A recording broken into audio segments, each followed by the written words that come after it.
Hello guys, welcome back in Smart Computer Skills to learn and to enhance your computer skills. आज का जो topic है वो है सिलेक्टर ऑफ CSS। अगर आपने जो मेरा फर्स्ट CSS ट्यूटोरियल का वीडियो था वो देखा है तो आपको पता चल गया होगा व्हाट इज CSS सिलेक्टर। अगर आपने वो वीडियो नहीं देखा है तो लिंक आपको डिस्क्रिप्शन बॉक्स में मिल जाएगा। CSS selector are used to find or select HTML element you want to style। यानी कि CSS selector इंडिकेट करता है HTML के उस एलिमेंट को जिसको आपको स्टाइल करना है, जिसपे आपको CSS की प्रॉपर्टी अप्लाई करनी है। क्योंकि यहाँ पे हम स्टडी कर रहे हैं CSS 3 यानी कि एडवांस लेवल ऑफ CSS, तो यहाँ पे आपके पास सिलेक्टर भी एडवांस लेवल के अवेलेबल हैं जिनको 5 कैटेगरीज में डिवाइड किया गया है। तो ये हैं वो 5 categories. So let's explore one by one. तो फर्स्ट कैटेगरी हमारी है सिंपल सिलेक्टर। ये भी हमारे पास 3 टाइप के हैं। पहला है select element based on name. इसका जो सिंटैक्स होता है वो होता है एलिमेंट नेम, क्योंकि यहाँ पे हम एलिमेंट के नेम को ही एज अ सिलेक्टर लेते हैं। तो एक एग्जांपल इसका देख लेते हैं। यहाँ पे मैंने H1 का एग्जांपल दिया है। सपोज़ हमें इस H1 का कलर चेंज करना है, तो अब हम H1 को ही एज अ सिलेक्टर यहाँ पे लेंगे। ये एलिमेंट H1 हमारा एलिमेंट है, तो हम H1 को डायरेक्ट सिलेक्टर ले रहे हैं। And then opening and closing curly braces के अंदर आपको डिक्लेरेशन लिखनी है, जैसे कि मैंने CS के सिंटेक्स में आपको बताया था। डिक्लेरेशन में आपके पास 2 पैरामीटर होते हैं, पहला प्रॉपर्टी एंड दूसरा उसकी वैल्यू। तो यहाँ पे हमें कलर चेंज करना है, तो प्रॉपर्टी हमारी हो गई कलर एंड देन उसकी वैल्यू। यहाँ पे मैंने हेक्स वैल्यू लिखी है। अगर आपको नाम देना है तो डायरेक्ट आप कलर का नेम भी यहाँ पे लिख सकते हो। तो ऐसे ही आप किसी भी एलिमेंट लाइक डिव है, सेक्शन है, हेडर, फुटर, जितने भी एलिमेंट हैं किसी पे भी आप CSS की प्रॉपर्टी अप्लाई कर सकते हो। सेकंड टाइप है क्लास सिलेक्टर।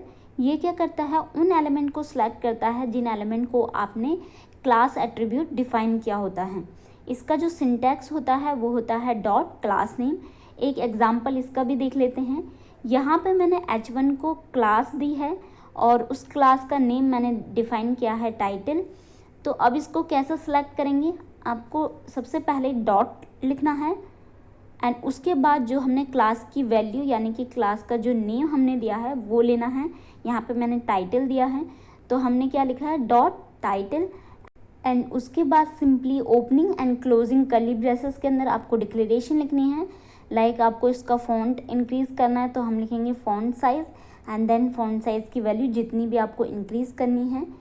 अब क्लास सिलेक्टर आप क्यों यूज़ करते हैं, सपोज़ आपके पास मल्टीपल H1 टैग हैं और आपको सेम प्रॉपर्टी अप्लाई करनी है सारे H1 टैग पे।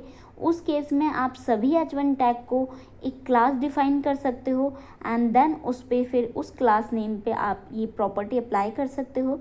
इससे आपको मल्टीपल टाइम वो CSS नहीं लिखनी पड़ेगी, एक सिंगल क्लास नेम से आपका वो सभी पे अप्लाई हो जाएगा। नेक्स्ट टाइप हमारा है ID सिलेक्टर। ये क्या करता है, सिलेक्ट करता है उन एलिमेंट को जिनकी ID एट्रीब्यूट वैल्यू डिफाइन होती है। इसका जो सिंटैक्स है वो होता है हैश ID का नेम। एग्जाम्पल यहाँ पे देख लेते हैं। यहाँ पे मैंने H1 को ID मैंने यहाँ पे डिफाइन की है मेन टाइटल। ID जो होती है वो हर एलिमेंट की यूनिक होती है, यानी कि आप किसी 2 एलिमेंट की ID सेम नहीं रख सकते हैं। ID हमेशा यूनिक रहेगी। ये कब यूज़ होता है, सपोज़ आपके पास मल्टीपल H1 एलिमेंट हैं और आपको किसी एक पर्टिकुलर H1 पे कुछ स्पेशल प्रॉपर्टी अप्लाई करनी है, देन उसके लिए आप उसकी ID से उसको सिलेक्ट कर सकते हैं।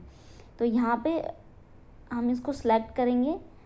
हमने सबसे पहले लिखा हैश एंड देन उसके बाद जो ID की जो वैल्यू थी मेन टाइटल वो, and then opening and closing bracket के अंदर यहाँ पे सपोज़ हमें इसका फ़ॉन्ट वेट इंक्रीज़ करना है, उसके लिए हम यहाँ पे यूज़ कर रहे हैं फ़ॉन्ट वेट और देन उसकी वैल्यू जितना भी आपको उसका वेट इंक्रीज़ करना है वो आप यहाँ पे डिफ़ाइन कर सकते हो। तो ये थे हमारे सिंपल सिलेक्टर। सेकेंड कैटेगरी हमारी है combinator selector. Combinator selector is something that explain the relationship between the selector. यानी कि अगर आपको एलिमेंट को उनके रिलेशन के बेस पे सिलेक्ट करना है तो वहाँ पे आप कॉम्बिनेटर सिलेक्टर यूज़ करते हैं। कॉम्बिनेटर सिलेक्टर भी हमारे पास 4 टाइप के हैं। तो फर्स्ट टाइप है डिसेंडेंट सिलेक्टर। इसको हम रिप्रेजेंट करते हैं स्पेस से। The descendant selector match all the element that are descendant और inside of a specified element. Example यहाँ पे देख लेते हैं। हमारे पास एक डिव है जिसके अंदर हमारे पास है पैराग्राफ 1 एंड उस डिव के अंदर हमारे पास है एक सेक्शन जिसके अंदर हमारे पास पैराग्राफ 2 है एंड पैराग्राफ 3 हमारे पास जो है वो डिव के आउटसाइड है। तो अब हम इसके लिए CSS कैसे अप्लाई करेंगे। हमने लिखा डिव स्पेस P, ये स्पेस रिप्रेजेंट करता है कि डिव के अंदर जितने भी पैराग्राफ हैं उनको सेलेक्ट करें एंड देन उस पर अप्लाई करें बैकग्राउंड कलर येलो। तो रिजल्ट इसका क्या आएगा, जो हमारा पैराग्राफ फर्स्ट है एंड पैराग्राफ सेकंड है वो दोनों का colour background colour yellow show होगा, जबकि जो थर्ड पैराग्राफ है उसका बैकग्राउंड कलर येलो शो नहीं होगा क्योंकि वो आउटसाइड है डिव की। सेकेंड टाइप है child selector. The child selector select all the element that are the children of a specified element. तो एग्जाम्पल देख लेते हैं। यहाँ पे मैंने लास्ट वाला एग्जाम्पल ही कॉपी किया है, लेकिन यहाँ पे डिफरेंस ये है कि यहाँ पे हमें चाइल्ड सेलेक्ट करने हैं। तो कैसे सेलेक्ट करेंगे, यहाँ पे लिखना है डिव ग्रेटर देन का सिंबल देन P। ये ग्रेटर देन का सिंबल क्या करेगा, डिव के अंदर जितने भी उसके चाइल्ड हैं उनको सेलेक्ट करेगा एंड उनके बैकग्राउंड कलर को येलो करेगा। तो यहाँ पे आपको रिजल्ट क्या मिलेगा, जो हमारा पैराग्राफ फर्स्ट है केवल उसका बैकग्राउंड कलर ही येलो शो होगा, क्योंकि जो हमारा पैराग्राफ 2 है उसका जो यहाँ पे पेरेंट है वो सेक्शन है। तो आई होप आप लोगों को क्लियर हो गया होगा कि descendant selector and child selector में क्या डिफरेंस है। थर्ड टाइप है adjacent sibling selector. The adjacent sibling selector is used to select an element that is directly after another specified element. Example देख लेते हैं इसका भी। हमारे पास एक डिव है जिसके अंदर हमारे पास 2 पैराग्राफ हैं और एक पैराग्राफ जो है आउटसाइड ऑफ द डिव है। तो अब इसको कैसे सिलेक्ट करेंगे, डिव प्लस P प्लस क्या शो कर रहा है एडजेसेंट सिबलिंग सेलेक्टर को। तो ये क्या करेगा, जो डिव का जो एडजेसेंट सिबलिंग सेलेक्टर होगा उसका बैकग्राउंड कलर येलो शो करेगा। तो यहाँ पे रिजल्ट आपको क्या मिलेगा, जो हमारा पैराग्राफ थर्ड है केवल उसका बैकग्राउंड येलो शो होगा, क्योंकि पैराग्राफ 1 एंड पैराग्राफ 2 जो हैं वो चाइल्ड हैं डिव के।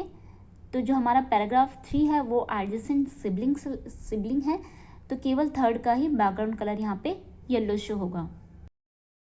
फोर्थ टाइप है general sibling selector. The general sibling selector select all the element that are sibling of a specified element. इसका भी एग्जाम्पल के थ्रू समझेंगे। एक हमारे पास पैराग्राफ है, उसके बाद हमारे पास डिव है, डिव के अंदर हमारे पास पैराग्राफ सेकंड है, देन थर्ड पैराग्राफ जो है वो आउटसाइड ऑफ द डिव है, देन उसके बाद आपके पास कुछ कोड यहाँ पे आपने लिखा हुआ सपोज, एंड उसके बाद आपके पास अनदर पैराग्राफ यानी कि पैराग्राफ 4 है। तो अब आप कैसे इसको सिलेक्ट करेंगे, डिव उसके बाद टिल्ड वाला जो सिंबल है देन P। तो ये क्या करेगा, सिलेक्ट करेगा सिबलिंग्स ऑफ डिव, यानी कि जितने भी डिव के सिबलिंग्स होंगे वो सबको सिलेक्ट करेगा एंड उसके बैकग्राउंड कलर को येलो शो करेगा। तो यहाँ पे रिजल्ट क्या शो होगा, जो हमारे पास पैराग्राफ थर्ड है एंड पैराग्राफ फोर्थ है इन दोनों का बैकग्राउंड कलर येलो शो होगा। तो यहाँ पे डिफरेंस क्या है adjacent and general sibling selector में। एडजेसेंट में जो आपका रिसेंट यानी कि उसके तुरंत बाद जो भी सिबलिंग आए केवल उन पे ही CSS की प्रॉपर्टी अप्लाई होगी, लेकिन जनरल में जितने भी आपके सिबलिंग होंगे सभी पे आपकी प्रॉपर्टी अप्लाई होगी, चाहे उन सिबलिंग के बीच में कुछ अनदर कोड भी हो, तब भी अगर वो सिबलिंग है तो देन उस पर प्रॉपर्टी अप्लाई हो गई, जैसे कि आपको यहाँ पे रिजल्ट में शो हुआ है। थर्ड कैटेगरी हमारी है pseudo class selector. A pseudo class is use to define a special state of an element, यानी कि एलिमेंट की किसी स्पेशल स्टेट को अगर आपको स्टाइल करना है तो वहाँ पे हम सूडो क्लास सेलेक्टर यूज़ करते हैं। फॉर एग्जाम्पल सपोज आपके पास कोई लिंक है और आपको शो करना है कि कोई उसको विजिट करे, तो विजिट करने के बाद उसका कलर चेंज हो जाए, तो वो आप कैसे लिखोगे, आपको लिखना है ए हमारा यहाँ पे एलिमेंट है, उसके बाद सिंगल कॉलन, उसके बाद visited and opening and closing curly braces के अंदर आपको डिक्लेरेशन लिखनी है। यहाँ पे आपको कलर चेंज करना है तो प्रॉपर्टी आपकी हो जाएगी कलर एंड सेकंड उसकी वैल्यू। सेकंड एग्जांपल यहाँ पे है माउस ओवर का, यानी कि अगर आप किसी लिंक पे माउस लेके जाओ तो वहाँ पे उसका कलर चेंज हो जाए, तो उसको कैसे लिखेंगे? Simply a single colon over and opening and closing curly braces के अंदर आपको सिंपल डिक्लेरेशन देनी है। यहाँ पे भी अगर आपको कलर चेंज करना है तो प्रॉपर्टी आपकी हो जाएगी कलर एंड उसकी वैल्यू। थर्ड एग्जांपल है एक्टिव स्टेट का, यानी कि आपके पास मल्टीपल लिंक हैं और आपको शो करना है कि आप करंट जो भी आपका एक्टिव लिंक है उस पर आपको कुछ डिफरेंट कलर शो करवाना है। तो आप वो कैसे लिखेंगे? A single colon and state का नाम active and opening and closing curly braces के अंदर आपको सिंपली डिक्लेरेशन लिखनी है। तो ये थे कुछ pseudo class selector. Next category हमारी है pseudo element selector. A CSS pseudo element is used to style a specified part of an element. For example, it can be used to style the first letter or first line of an element. Second, insert content before or after the content of an element. यानी कि किसी element के content के before और after आपको कुछ content add करना है तो वहाँ पे आप सूडो एलिमेंट प्रॉपर्टी यूज़ कर सकते हैं। एग्जाम्पल के लिए सपोज़ हमारे पास कोई पैराग्राफ है और उसका हमें फर्स्ट लाइन जो है कुछ स्टाइल उस पर अप्लाई करना है, तो हम वो कैसे लिखेंगे? पी, यानी कि पी हमारा एलिमेंट है पी, उसके बाद double colon first line and then opening and closing curly braces के अंदर सिंपली आपको डिक्लेरेशन लिखनी है जो भी आपको प्रॉपर्टी अप्लाई करनी है। ऐसे ही सेकंड एग्जांपल हमारा है H1 के बिफोर, H1 का जो कंटेंट है उसके बिफोर आपको कुछ ऐड करना है, तो आप कैसे लिखेंगे? H1 एलिमेंट का नेम, उसके बाद डबल कॉलन एंड उसके बाद before and opening and closing curly braces के अंदर जो भी प्रॉपर्टी आपको अप्लाई करनी है वो। ऐसे ही आफ्टर भी अगर आपको H1 के आफ्टर कुछ ऐड करना है तो उसके लिए आप आफ्टर प्रॉपर्टी का यूज़ कर सकते हैं। तो pseudo element and pseudo class में डिफरेंस भी देख लेते हैं। सूडो क्लास में हम यूज़ कर रहे थे single colon and pseudo element में हम यूज़ कर रहे हैं डबल कॉलन। सूडो क्लास जो होता है वो हम तब यूज़ करते हैं जब हमें एलिमेंट के किसी स्पेसिफिक स्टेट पे CSS अप्लाई करनी होती है, जबकि सूडो एलिमेंट हम तब यूज़ करते हैं जब हमें एलिमेंट के किसी स्पेसिफाइड पार्ट पे कुछ स्टाइल अप्लाई करना होता है। तो फिफ्थ कैटेगरी हमारी है attribute selector. The attribute selector is used to select element with a specified attribute, यानी कि यहाँ पे आप एलिमेंट को एट्रीब्यूट के बेस पे भी सिलेक्ट कर सकते हो।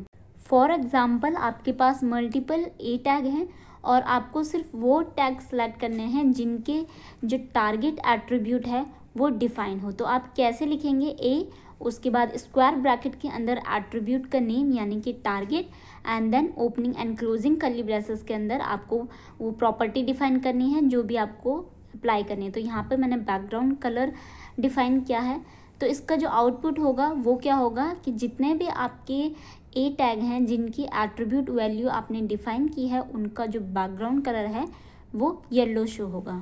तो सेकेंड एग्जाम्पल देख लेते हैं। अभी तक हमने एट्रीब्यूट के नेम के बेस पे एलिमेंट को सिलेक्ट किया था, अब हम एट्रीब्यूट के वैल्यू के बेस पे सिलेक्ट करेंगे। फॉर एग्जांपल आपके पास है इनपुट टाइप आपके पास डिफरेंट टाइप के होते हैं, तो हम यहाँ पे हमें सिलेक्ट करना है कि टेक्स्ट जो हमारा इनपुट टाइप है टेक्स्ट वो सिर्फ सिलेक्ट हो। तो कैसे लिखेंगे? इनपुट स्क्वायर ब्रैकेट के अंदर टाइप इक्वल्स टू टाइप की वैल्यू, यानी कि किस टाइप का आपको इनपुट सेलेक्ट करना है। यहाँ पे मैं टेक्स्ट सेलेक्ट कर रही हूँ, आप कोई भी यूज़ कर सकते हो। आपको अगर बटन पे अप्लाई करना है तो वो आप यहाँ पे ले सकते हो। उसके बाद आपको simply opening and closing curly braces के अंदर प्रॉपर्टी लिखनी है जो भी प्रॉपर्टी आपको अप्लाई करनी है। तो इस टाइप से आप एलिमेंट के एट्रीब्यूट की वैल्यू को भी एज अ सिलेक्टर ले सकते हो। तो ये थे 5 categories of CSS selector. I hope आप लोगों को कॉन्सेप्ट क्लियर हुआ होगा। तो ऐसे ही और वीडियोस के लिए चैनल को सब्सक्राइब करिए and also press the bell icon. So keep watching, keep supporting. I'll be back till then. Bye bye.